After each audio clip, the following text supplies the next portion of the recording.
Gracias, Gabriela. Buenos días a todos. Bienvenidos de nuevo a este bloque. Vamos a hablar con la Unidad Nacional de Protección, nada menos, nada más, con el Ministerio de Defensa, el director de Derechos Humanos, nada menos y nada más del Ministerio de Defensa, y nada menos y nada más con el procurador encargado del tema disciplinario en materia de derechos humanos. Bienvenidos a todos, muchas gracias por acudir a esta invitación, a este diálogo. Creo que es clave que dividamos este panel en tres bloques. En primer lugar, que hablemos un poco del pasado, luego un poco del presente y después del futuro. Y para ello les voy a pedir excusas de antemano, pero probablemente los interrumpa para que podamos cumplir esa meta de llegar a hablar de los tres bloques, del pasado, del presente y del futuro. Y quiero arrancar con el pasado introduciendo un poco los informes del Centro Nacional de Memoria Histórica. Poder decir del pasado que en medio del conflicto armado se trató la defensa de los derechos humanos, el sindicalismo, como un enemigo. Se estigmatizó la protesta social. Vimos autoridades públicas en televisión diciendo: esa marcha está infiltrada por la guerrilla. Vimos muchos elementos de estigmatización contra los movimientos sociales, contra los indígenas, una exclusión de los indígenas en el pasado, ni siquiera estaban en la Constitución del 91, contra los afrocolombianos, contra los campesinos, en fin. Hemos vivido 50 años de conflicto y esos 50 años de conflicto han permeado toda una cultura de la desconfianza, una cultura del señalamiento, de la estigmatización. Y es una cultura que heredamos también de la violencia política, de liberales y conservadores, donde desde los púlpitos invitaban a matar liberales, los curas, donde desde los púlpitos satanizaban las ideas liberales. Pero si vamos incluso más atrás, pues la muerte de los liberales radicales, el asesinato de esos líderes, asesinatos que también se vieron en el pasado contra líderes del Partido Comunista. Cuatro candidatos presidenciales fueron asesinados en este país. En fin, del pasado podríamos hablar muchas cosas, queridos invitados. Yo quisiera que pudiéramos hablar del pasado, y en el caso de la Procuraduría General de la Nación, en el pasado, con la promoción de Somos Defensores, se impulsaron muchas resoluciones, una de ellas dirigida a combatir la estigmatización en los funcionarios públicos, a iniciar procesos disciplinarios ante pronunciamientos de funcionarios públicos que en forma ligera lanzan hipótesis sobre la responsabilidad de un asesinato de un líder, de un defensor de derechos humanos. Procurador, quisiera saber del pasado, esa evolución que la Procuraduría General de la Nación ha tenido en materia de combate contra cómo superamos ese pasado de estigmatización. Bienvenido.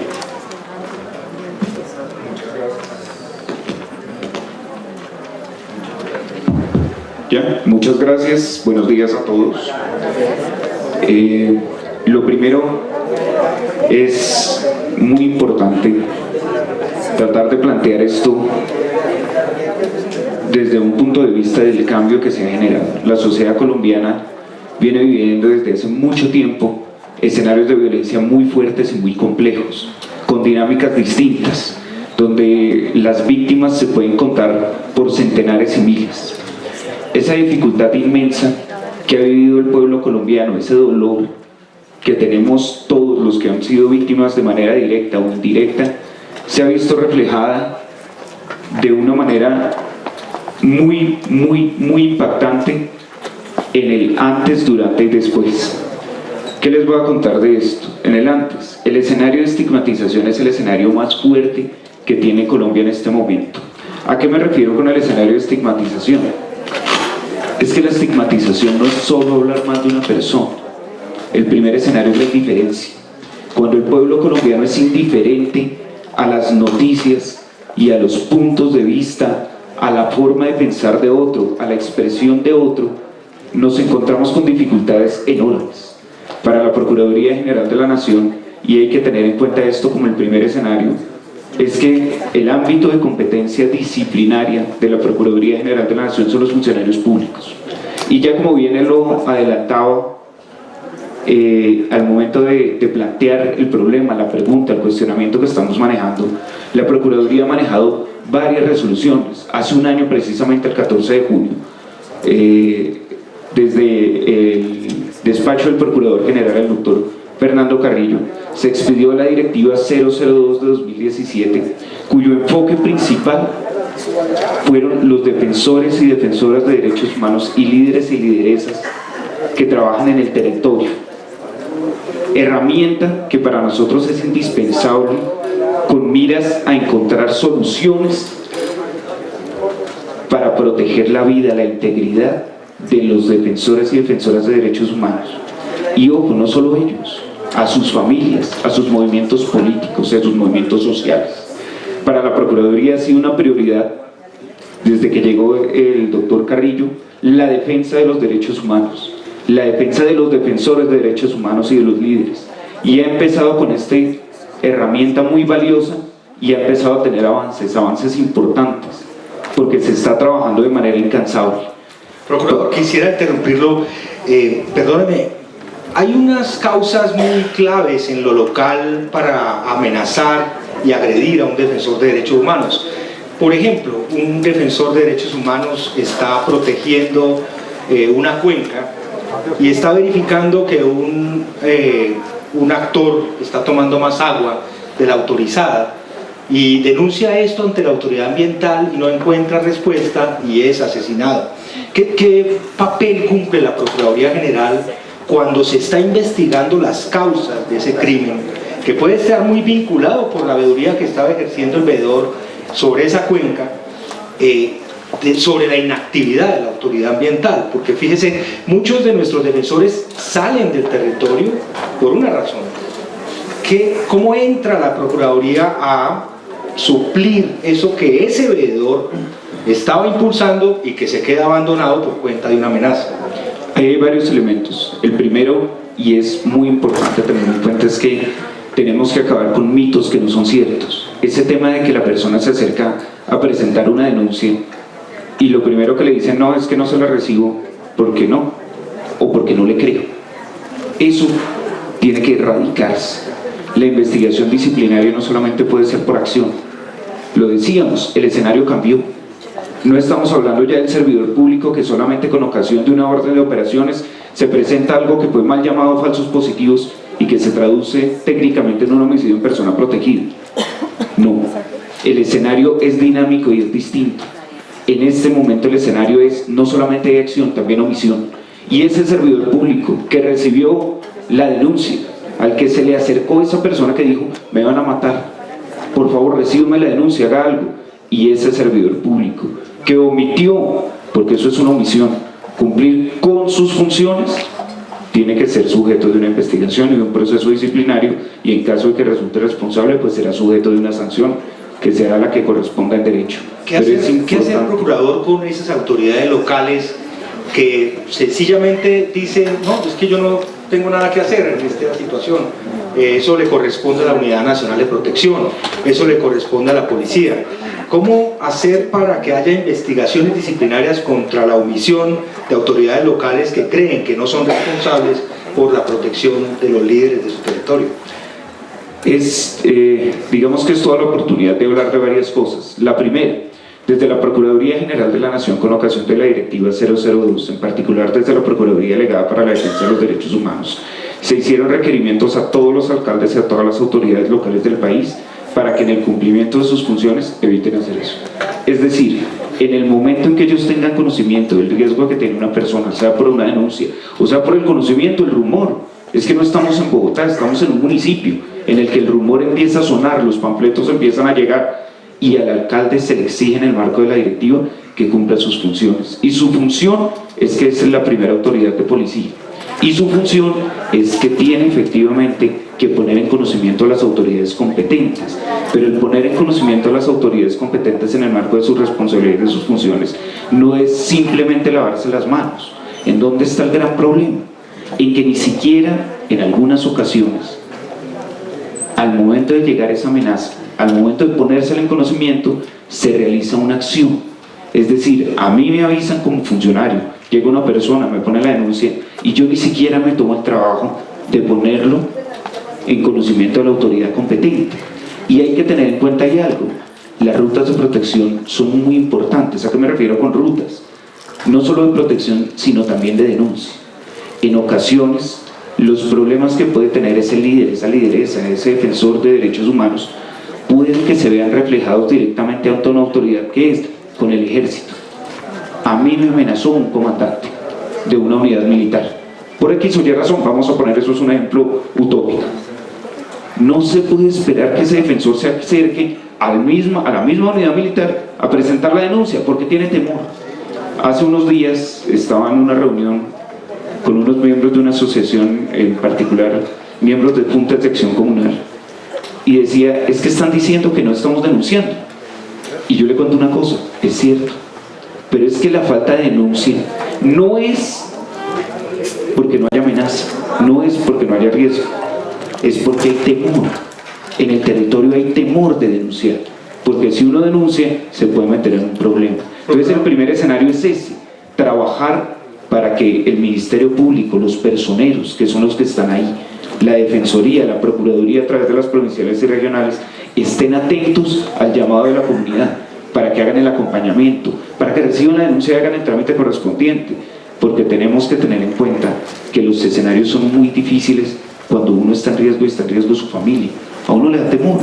Es que el primer ejercicio que se debe hacer en el marco de los derechos humanos es ponerse en los pies de otro. Procurador, quisiera que regresáramos un poco al pasado. Cuando usted dice que a uno le da temor, en el pasado verificamos, con ocasión del proceso de justicia y paz, que las denuncias que se presentaban ante la Fiscalía no tenían ningún trámite. Cuando inició el proceso de justicia y paz, que se creó la unidad de justicia y paz, se empezaron a sistematizar miles de denuncias porque sencillamente quedaba la denuncia en la carpeta y no le daban trámite. Y no solo no le daban trámite, sino que el propio funcionario le contaba al grupo armado, al grupo paramilitar, que este señor había venido a poner la denuncia y posteriormente había una agresión. Quizás eso es una buena razón por la cual hay temor de denunciar. ¿Este es el presente actualmente? ¿Todavía hay temor de denunciar? Todavía. Todos los días los ciudadanos a nivel nacional sienten temor. Es que lo que está de por medio es mi hijo, mi hija, mi hermano, mi esposa, y por supuesto es lo que yo les decía: el primer escenario es ponernos en los pies de otro. Y aquí viene algo muy importante antes de que hagamos la pregunta ¿cuál es? Es que lo que estamos propendiendo y lo que se promueve desde la Procuraduría General de la Nación es algo muy valioso, y les voy a decir qué es que a la gente hay que creerle. Ya después, en la práctica de pruebas, en el proceso, tanto disciplinario como penal, quedó desvirtuado, listo, pero yo no lo puedo desvirtuar de entrada. Eso es un escenario de estigmatización. No puede llegar una persona a presentarme una denuncia y yo desde ahí decir que no le creo, porque es que ahí es donde se presenta la falta, ahí es donde es grave, ahí es donde estamos dejando de proteger a nuestra gente. Lo digo como servidores públicos, todos aquellos que trabajamos en el servicio público nos debemos a la gente, y el primer escenario es creerle a la gente. Procurador, en el pasado o actualmente incluso, una declaración de un funcionario público que estigmatiza es una falta gravísima. En el pasado las personas denunciaban a la Procuraduría para que iniciaran procesos disciplinarios y no veían una respuesta efectiva. ¿Qué está pasando en el presente con los procesos disciplinarios en relación con este tipo de estigmatizaciones de funcionarios públicos? En este momento, según el último informe que tenemos en la Procuraduría General de la Nación, se están adelantando 30 procesos que están en diferentes etapas. Esos 30 procesos se adelantan evidentemente, como yo les decía, por la competencia disciplinaria ante servidores públicos, por estigmatización y discriminación. Sin mencionar nombres, ¿nos podría dar algún cargo, alto cargo del Estado que esté investigado? Digamos que me pone usted en aprietos porque por la reserva de los procesos estamos en escenarios de indagación. Sí le quiero contar una cosa, sí es importante los requerimientos que está haciendo la Procuraduría desde el punto de vista de que altos funcionarios estén haciendo afirmaciones sin tener las pruebas correspondientes, es decir, eso genera estigmatización, y la estigmatización ya no solo es un escenario que denunciamos en el escenario que planteamos y antes se decía era injuria, no, en el Código Penal ya es un delito estigmatizar a las personas. Procurador, ¿me puede hablar de sanciones? ¿Tenemos algún caso emblemático que podamos mostrar? En este momento por estigmatización no hay sanciones, se están adelantando, como yo le decía, el último marco que tenemos son 30, pero son en ese marco relativamente novedosas. Correcto. Con ocasión de la directiva que tiene un año, digamos que el esfuerzo ha sido girar en torno a esto, a que la Procuraduría ponga todo su enfoque en este nuevo escenario de procesos disciplinarios, tanto para acción como por omisión. ¿Ese enfoque prioriza algún sector? Por ejemplo, la fuerza pública, que ya le voy a dar la palabra al coronel Marco, ¿enfoca algún sector que es sensible a la estigmatización? ¿A los secretarios de gobierno de los municipios, a los ministros del interior, etcétera? Dentro de los oficios y dentro de la labor que ha desempeñado la Procuraduría, se enviaron, como yo le decía, requerimientos a los alcaldes, pero el requerimiento no solamente es alcalde, no solo olvide cumplir, sino que también se le dice que en el marco de la directiva realice algunas conductas como, por ejemplo, tenemos que repetir la información, no puede quedar el escenario de una obligación en el alcalde y que él no brinde una capacitación a sus funcionarios.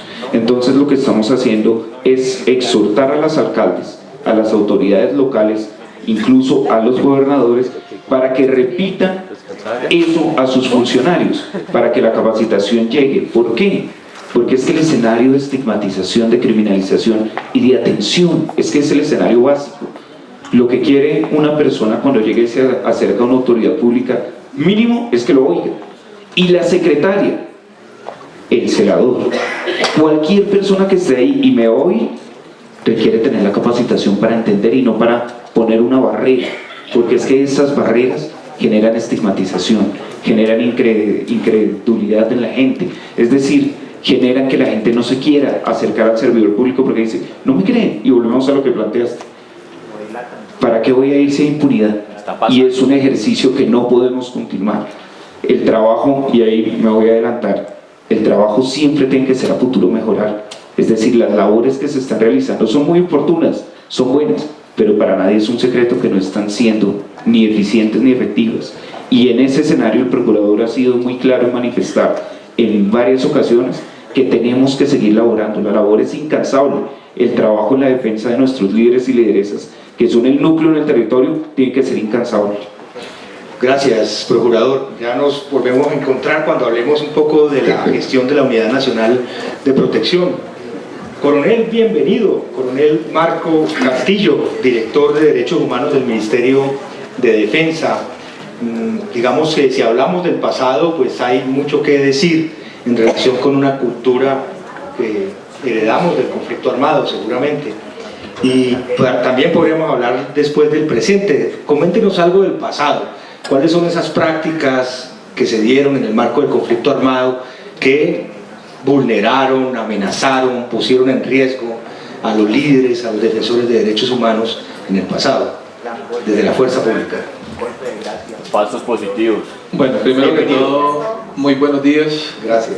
Muchas gracias al defensor del pueblo, al vicedefensor, a todos los presentes por esta oportunidad que le brindan al Ministerio de Defensa Nacional y que siempre ha estado en esa apertura al diálogo, y que espero que de este panel, de este foro, de esta conversación constructiva podamos nosotros decirnos y contestar a los interrogantes.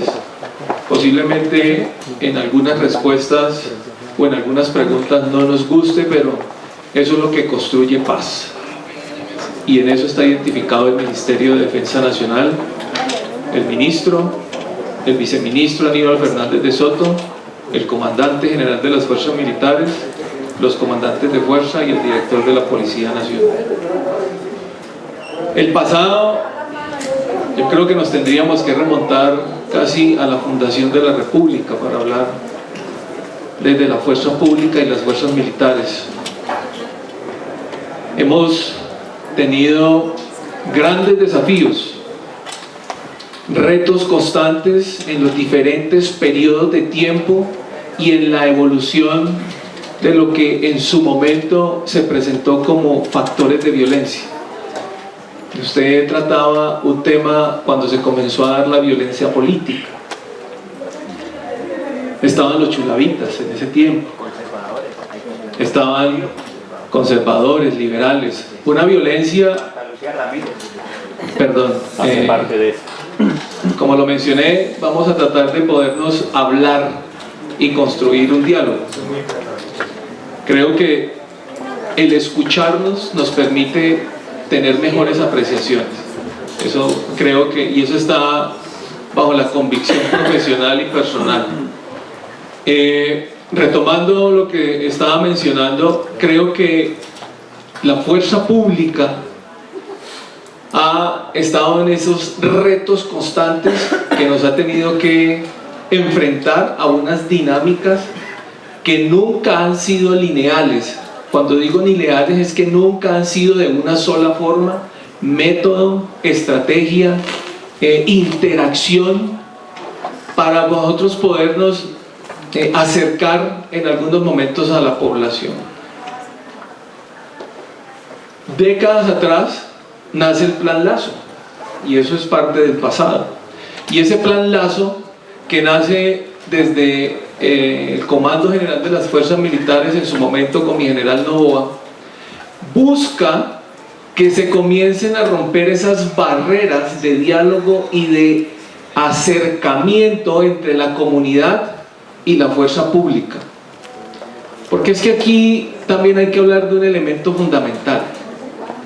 La fuerza pública, nosotros, mis compañeros que están sentados en el auditorio de la policía, de la Fuerza Aérea, del Ejército y de la Armada, que están acompañando, no somos ensamblados y puestos en región. Nosotros nacemos de ese núcleo familiar, de comunidades, de poblaciones y de familias humildes, que también han sufrido el rigor de la guerra y del conflicto y de la violencia. Por eso hay víctimas, miembros de la fuerza pública, que en este momento están siendo visibilizados a través de diferentes organizaciones, y que aquí en este conflicto no hay víctimas de primera o de segunda categoría, somos víctimas, y hay una victimización que se dio a través de los elementos de violencia en el conflicto. Pero retomando ese pasado, y estaba haciendo referencia a un ejemplo muy práctico que es el Plan Lazo, comenzamos a acercarnos a la sociedad, a las comunidades, a aquellos interlocutores válidos de la sociedad, y es allí donde se comienza a estructurar factores de confianza, que en otra etapa del conflicto se comienza a desvertebrar, se comienza a caer esa confianza por diferentes elementos y situaciones prácticas que se dieron en un periodo determinado de tiempo, que comienza a crear esos muros y esas barreras de diálogo entre la sociedad y la fuerza pública. Tratamos de superar ese pasado y comenzamos a construir unos comités de renovación, de estrategia y de innovación, para que se dé la transformación gradual de la fuerza pública en todos sus componentes, pero sobre todo uno principal, y es la confianza y el diálogo. La cúpula actual, los dirigentes actuales que tiene la fuerza pública, están convencidos que el diálogo, el escucharnos, como ha sucedido en otros escenarios, ha permitido una construcción de mejores lazos de comunicación, pero sobre todo de podernos acercar a una sociedad que estaba aislada de la fuerza pública y que a través de unos mecanismos, unos medios, unas estrategias, unos planes de innovación, pues tratamos de generar esos factores de confianza. Y seguimos hablando del pasado, porque el pasado es los minutos que acabo yo de mencionar. Y le doy una bienvenida a nuestro senador Iván Cepeda. Muchas gracias por acompañarnos en este escenario desde el Ministerio de Defensa Nacional, en el cual la fuerza pública acompaña y acompañará todo este proceso que se ha vivido con la firma del acuerdo. Y eso también es un punto fundamental, porque el mensaje, la idea, el pensamiento que nosotros estamos dándole a conocer a la sociedad, a las nuevas juventudes que están emergiendo en estos aspectos sociales y de construcción de diálogo que son muy importantes, estamos del lado del proceso de paz, estamos inmersos en el proceso de paz, estamos involucrados en el desarrollo del proceso de paz, y por eso acompañamos ese proceso de desarme, de movilización y reintegración de un actor del conflicto armado que es las FARC. En todos estos procesos, y se cobra una vigencia mucho más importante, y es la protección en diferentes mecanismos que tiene el Ministerio de Defensa Nacional hacia nuestros líderes, lideresas, defensores y defensoras de derechos humanos. Coronel, en eso quiero detenerme. ¿Qué está haciendo el Ministerio de Defensa por una pedagogía, por un cambio de cultura, por una manera de pensar democrática, diferente a la que en el pasado vio la sociedad en su fuerza pública? Claro, aquí hay que partir de un elemento fundamental, y es que la fuerza pública, como está consagrada en el artículo 16 de la Constitución, obedece a unos planes de gobierno, a unos elementos de gobierno. La pedagogía, la educación que nosotros estamos teniendo, y saludo especialmente a mi profesor Carlos Rodríguez, que se encuentra acá, profesor de la maestría que cursé. La educación es fundamental para los miembros de la fuerza pública. Las estrategias, los mecanismos y las herramientas para lograr que se llegue a transmitir y a interiorizar por parte de nuestros soldados y de nuestros policías el respeto por los derechos humanos, el conocimiento en las herramientas y las connotaciones en las infracciones al VIH, en los diferentes mecanismos que tenemos como el sistema interamericano, la sujeción a las normas domésticas o nacionales que son las que marcan el derrotero en el comportamiento de los miembros de la fuerza pública.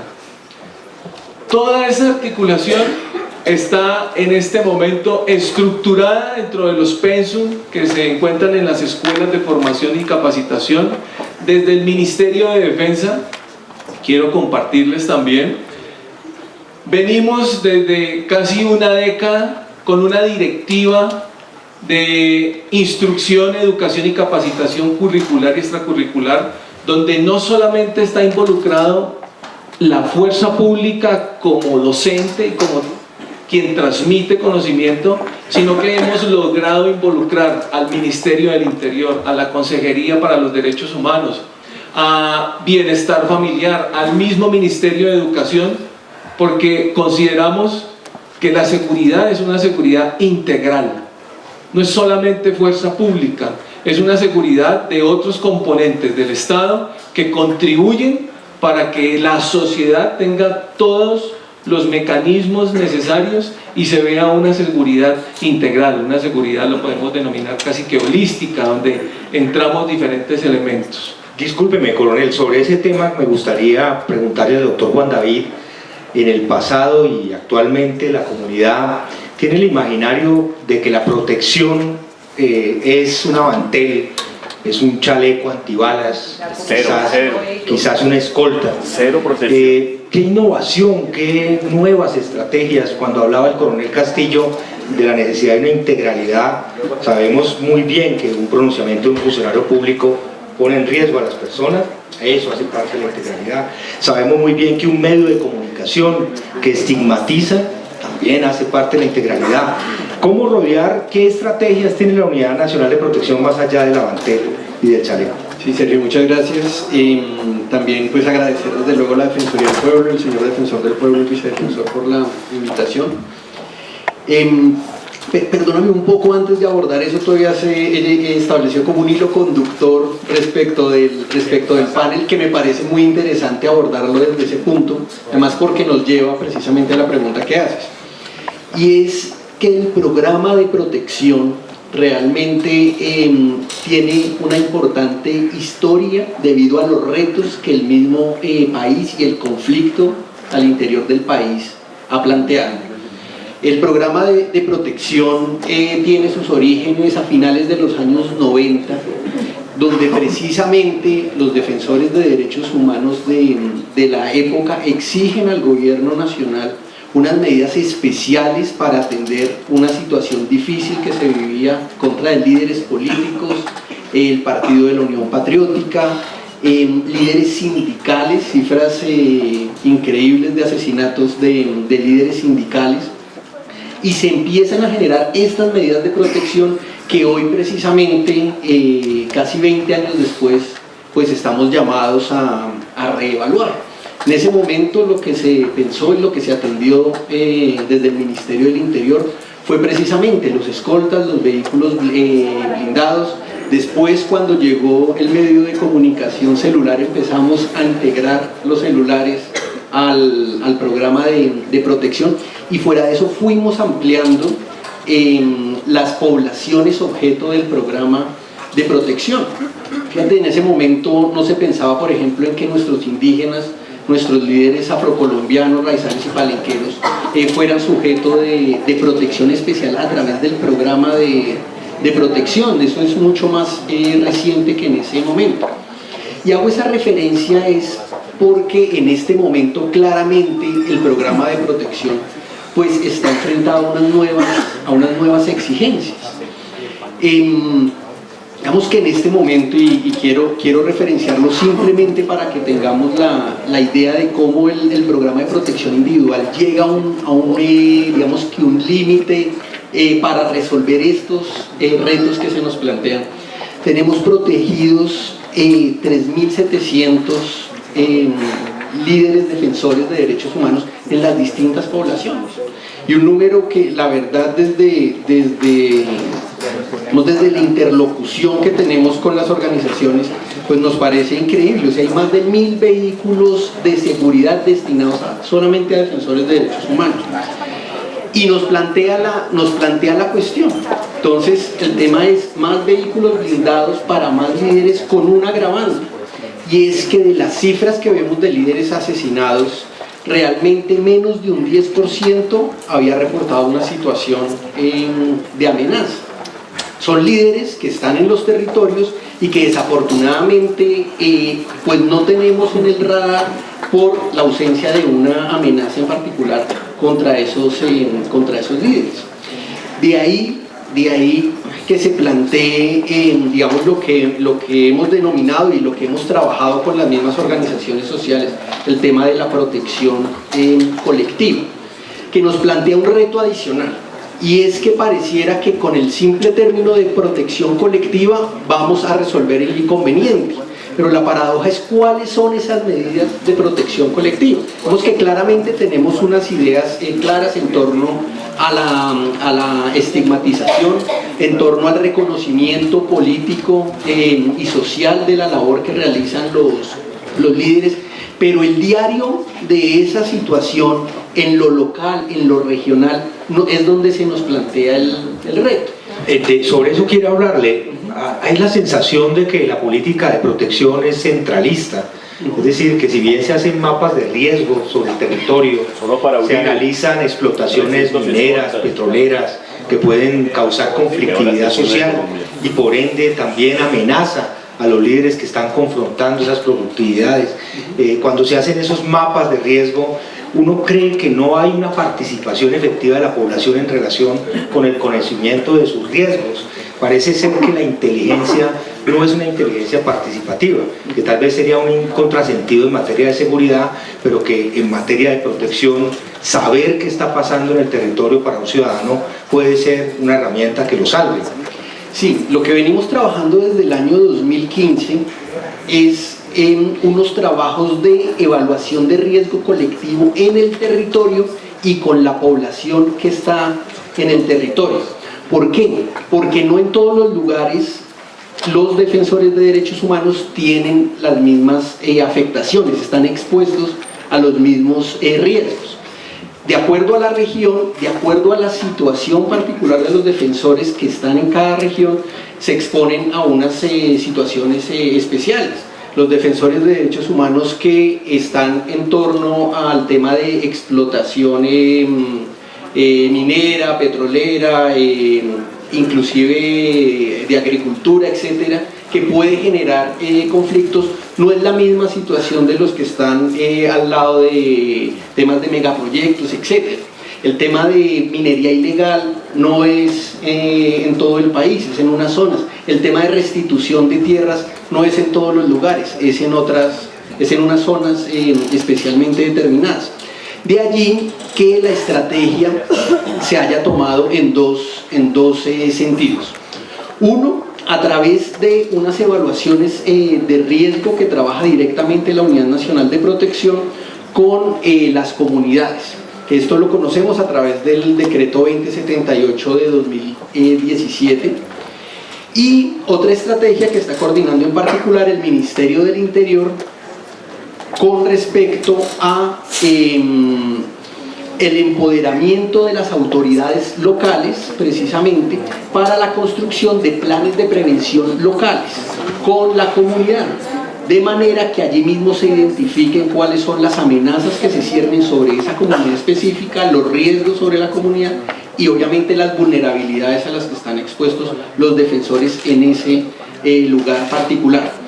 Con seguridad eso nos llevará también a ubicar de manera más clara situaciones de riesgo para defensores de derechos humanos, aun cuando no hayan recibido una amenaza previamente. Pero todo eso parte necesariamente de una respuesta integral del Estado.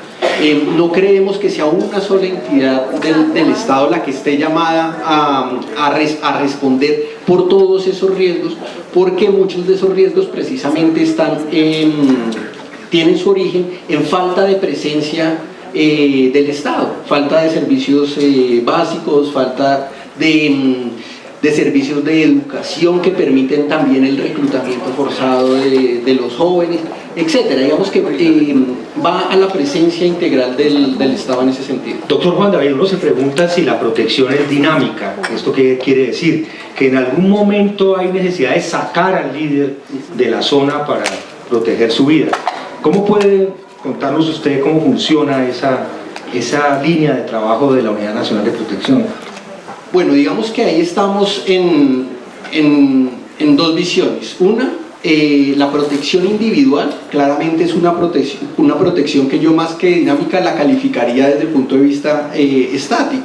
Tenemos unas medidas de protección que están en un catálogo, que son los escoltas, los carros blindados, medidas como por ejemplo el tema del apoyo de reubicación, pero que están llamadas a atender esa situación particular del líder, que por supuesto no resuelve la situación de amenaza, no resuelve la situación social a la que se expone la persona cuando en medio de su comunidad empiezan a ver hombres armados de la Unidad Nacional de Protección, un vehículo blindado, digamos que toda una circunstancia que pues también genera un conflicto de por sí para el líder al tener una medida de protección. Pero en cuanto a las medidas de protección colectivas, pues podemos ver que efectivamente puede haber una dinámica mucho mayor que estas medidas de protección individuales que se identifican en un estudio de riesgo igualmente de carácter individual.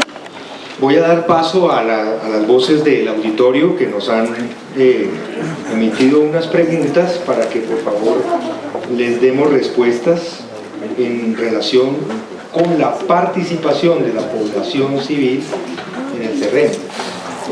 ¿Cómo es este mecanismo, Juan David, ¿Podría un poco Sí, hay ilustrarnos?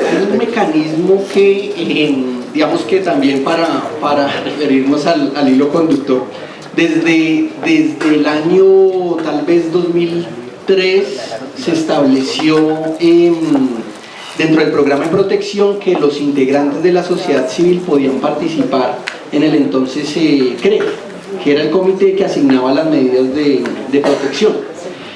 En el año 2011, con la creación de la Unidad Nacional de Protección, digamos que se amplió la participación a través de representantes en CERREM poblacionales.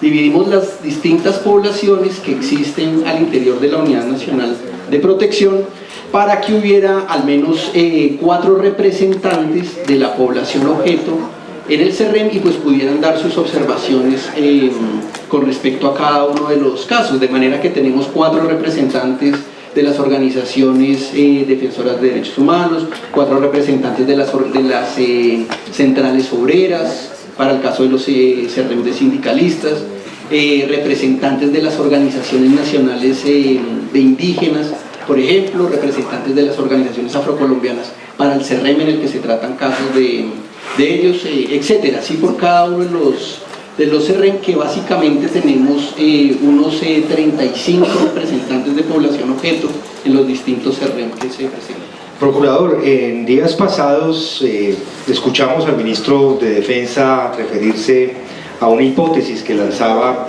en donde señalaba que eran líos de faldas algunas de las amenazas y de las agresiones a los defensores de derechos humanos, y en esta misma semana también lo vimos señalando de pertenencia a un grupo armado, a una víctima, a una líder víctima. ¿Podremos ver los ciudadanos algún llamado de atención de parte de la Procuraduría General de la Nación al ministro de Defensa, y también le extiendo al coronel Castillo, qué pedagogía hacemos con nuestros funcionarios desde la Dirección de Derechos Humanos para evitar que estos pronunciamientos, que en mi concepto son ligeros, porque la autoridad para expresar una hipótesis es la Fiscalía General? Procurador, nosotros podremos ver llamados de atención mucho más frecuentes en esta posibilidad que queremos de transformar el país hacia un nuevo lenguaje, hacia unas nuevas maneras de expresarnos en relación con el movimiento de derechos humanos y el movimiento social. El escenario no solamente es de un llamado de atención, sino en el caso de incurrir en una falta disciplinaria, hacer una investigación que lleve su curso ante el competente. Entonces esa particularidad hay que tenerla en cuenta, porque no solamente es el llamado de atención, sino también la constitución de una falta disciplinaria en el caso a que haya lugar en cada uno de esos. De hecho, dentro de los casos que yo le mencioné, que son 30, no le voy a hablar particularmente al ministro, sino de otras personas que tienen, digamos que ciertos o altos cargos, existen algunas que se están adelantando en ese marco. Pues obviamente, como le repetía, no puedo hacer, digamos que una referencia particular a una de ellas, pero en ese punto sí. Bueno, hay un rechazo de la comunidad de derechos humanos en relación con ese pronunciamiento, y sería muy importante, digamos, esperar del ministro de Defensa una rectificación en relación con ese pronunciamiento, que en realidad no aporta mucho al proceso que queremos de superar una situación verdaderamente difícil, que para nosotros es una tragedia nacional. Las cifras de la Defensoría del Pueblo desde el 1 de enero de 2016 al 30 de junio de 2018 arrojan una dolorosa cifra de 311 líderes asesinados. Coronel Castillo, ¿cómo hacemos para expandir esa pedagogía? Porque no solo son chalecos, no solo son escoltas y teléfonos, también hay necesidad de expandir una pedagogía, un lenguaje, un cambio cultural en nuestra fuerza pública. ¿Qué estrategias podría usted vislumbrar en ese camino? Bueno, Fabio, yo le quisiera comentar lo siguiente.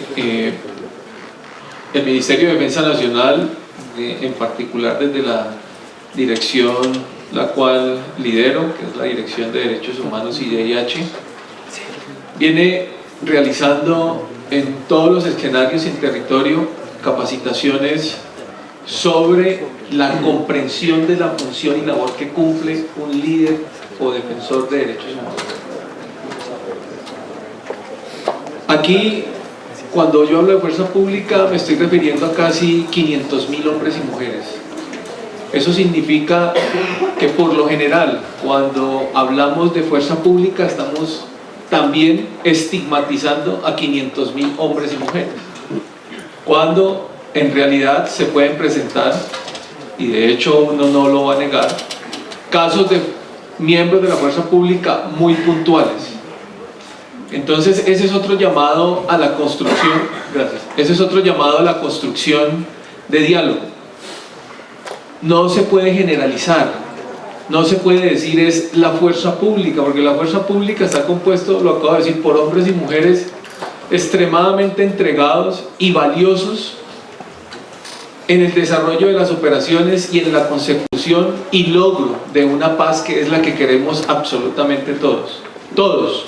Creo que esa palabra paz es donde convergen los trabajos de cada uno de los funcionarios del Estado, no funcionarios del Estado, entidades privadas, la parte legislativa, todos estamos en ese concurso y en esa dirección.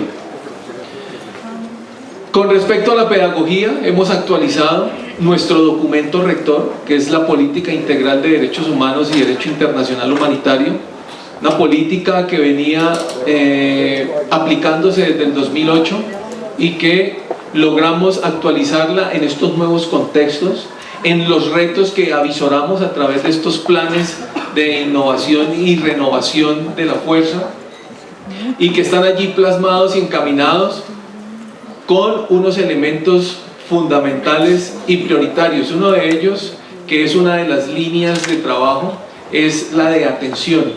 Y cuando me refiero a esa línea de atención, y quiero hacer especial énfasis en ese punto, es que dentro de esta nueva política de derechos humanos reviste importancia la atención a las comunidades de especial protección constitucional.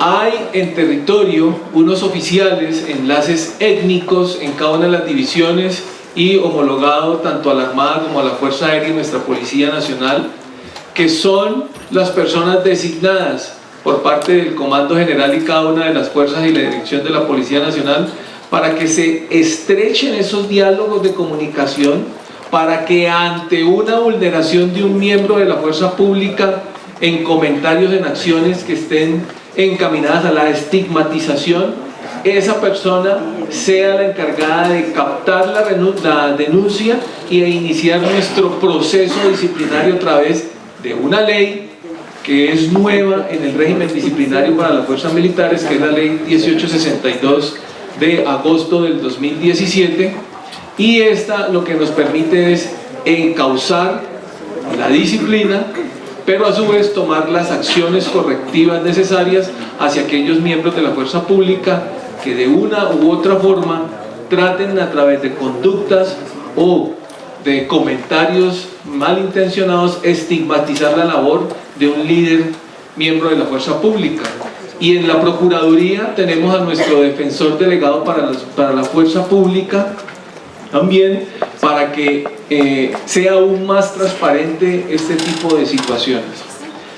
La pedagogía, la transmisión, y lo ha sostenido nuestro viceministro de Defensa Nacional y el comandante general de la fuerza pública, los derechos humanos hacen parte de nuestro ADN. Los derechos humanos están ligados como una segunda piel a nuestra función como miembro de la fuerza pública, pero también dejar muy claro que ante una situación que se presente de un miembro de la fuerza pública están los mecanismos y las acciones correspondientes para que esa persona tenga bajo el debido proceso toda la sanción, si así lo merece, ante una conducta inapropiada del miembro de la fuerza pública. Gracias, coronel. La Defensoría del Pueblo está presta para brindar asesoría en la pedagogía en derechos humanos a la fuerza pública.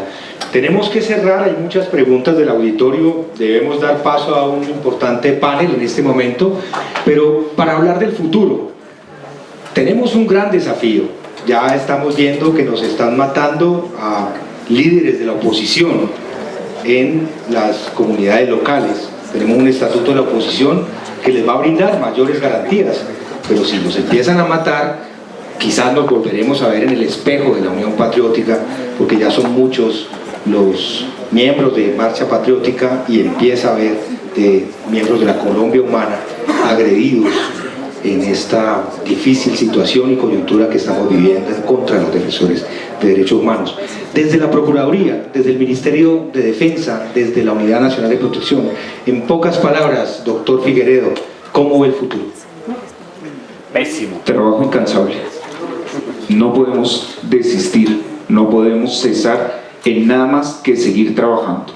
Y si lo que estamos haciendo no funciona, pues vamos a innovar y vamos a seguir trabajando y vamos a buscar fórmulas que sí funcionen, porque lo que hay que hacer es trabajar de manera absolutamente incansable en la defensa de la vida e integridad de los defensores de derechos humanos y sus familias. No queda otra cosa que hacer que seguir trabajando y jamás desfallecer en este escenario de defensa. Y si nos quedamos cortos con lo que tenemos hoy, pues hay que innovar y hay que buscar la forma para llegar a que no haya ni uno solo. Es que en este marco, yo voy a comentar, nosotros teníamos en este momento investigaciones disciplinarias, teníamos identificadas 4 en donde posiblemente como sujetos responsables en el año 2018 hay servidores públicos. En este momento ya vamos en 15. Decir 15 es mucho, 4 es poquito, no, es que no debería haber ni una, no debería haber un solo líder asesinado. Entonces, en ese escenario el trabajo tiene que ser incansable.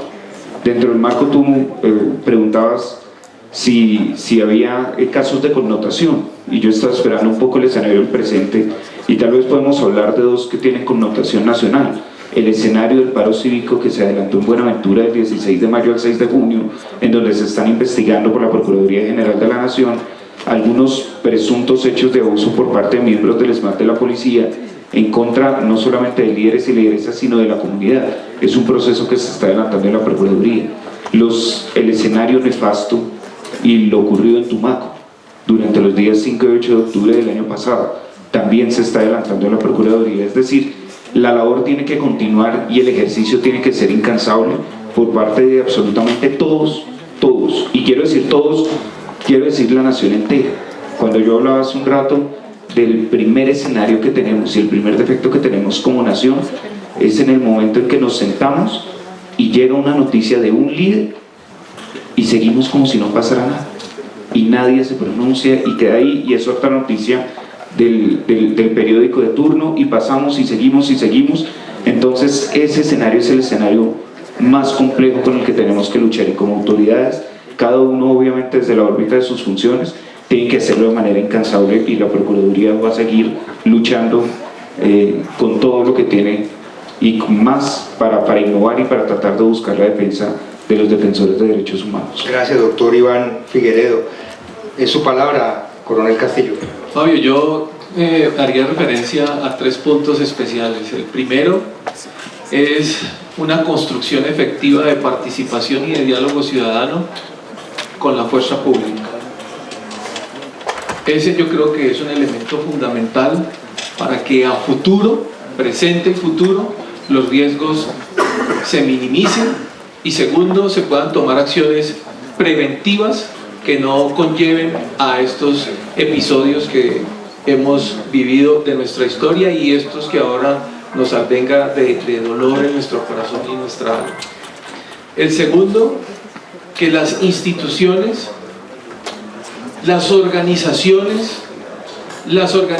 internacionales que están en nuestro país, nos unamos todos en una sola meta, y la sola meta es nuestra población, independiente de la función o cargo que ocupen, es la comunidad en general. Cuando tenemos una sociedad en la cual se basa la construcción en prospectiva de proyectos, de iniciativas que están encaminadas a una prosperidad social, creo que ahí marcamos la diferencia, y ese es el punto que el cual nosotros tenemos que llegar para que la sociedad se sienta contenta, en el buen sentido de la palabra, segura, y tercero, que todas sus condiciones básicas de humanidad sean atendidas. Y por último, que la fuerza pública ha estado durante casi 200 años, seguirá atento a todas las acciones, recomendaciones, diálogo, inclusive críticas, pero para que hacia futuro eso nos sirva construir, corregir y encauzar mejor nuestras acciones. Gracias, coronel. Y por último, doctor Juan David, gracias. Gracias. Unidad. Bueno, en cuanto a la unidad, yo veo un claro reto, que es la evolución del tema individual al tema colectivo. Claramente eso parte de un claro liderazgo para llevar desde lo local hasta lo nacional a las distintas entidades a comprometerse con la protección de los defensores de derechos humanos. Hay un elemento indispensable, y es que debemos tener la conciencia que la protección va mucho más allá de lo que hablábamos hace un momento, de un carro blindado, un escolta. A los defensores de derechos humanos los protegemos todos, independiente de que seamos servidores públicos de una entidad o de la otra entidad. Ese es un tema que creo que debemos evolucionar, en el sentido de que la protección la hace una sola entidad, una sola organización en el Estado colombiano. Inclusive es un tema que debe pasar por el tema de ideología política, partidos políticos, etc. O sea, este es un tema como la corrupción. Todos debemos estar unidos contra la corrupción, todos debemos estar unidos para proteger a los defensores de derechos humanos. Gracias, Juan David. Y nosotros a las 6 de la tarde, velatón en la Plaza de Bolívar. Es una manera de proteger a los líderes y defensores de derechos humanos. El lunes deberíamos hacer algo, el martes, el miércoles. Estamos en una situación verdaderamente de emergencia, y la sociedad civil tiene que rodear a los defensores y líderes de derechos humanos en una hora que verdaderamente nos avergüenza y que tenemos que superar como sociedad.